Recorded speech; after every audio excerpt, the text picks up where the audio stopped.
atheromatous obstruction. Vascular surgery could remove or bypass it, but there ought to be a better approach, and there is. Transluminal angioplasty.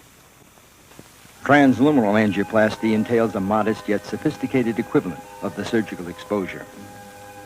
Minimum trauma, emotionally as well as physically. Most importantly, it works.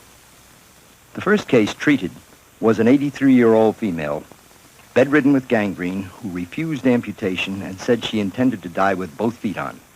Arteriography showed a localized subtotal obstruction of her superficial femoral. Runoff disease was also present below the knee. At 2 p.m., January 16, 1964, and at 2:20 p.m., immediately after the dilatation. Blood flow and pulses returned immediately. Pain ceased that night. Here's a 2-year follow-up arteriogram.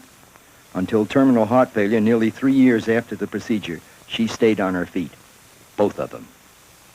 It is reasonable to hope that transluminal dilatation will someday replace the current management of renal artery stenosis. Perhaps it will have a role in a future sophisticated attack on coronary narrowing. So much for the future. It was futuristic. It was futuristic. We all had the feeling, that's the way we have to go, that's fantastic. In the city of Frankfurt, each month an angiological meeting. And Dr. Grünzig came to Frankfurt also with his boss, and he heard the results, and on the way back to him, he said, this should be of interest for us too. What do you think about I go to Zeitler to learn this procedure?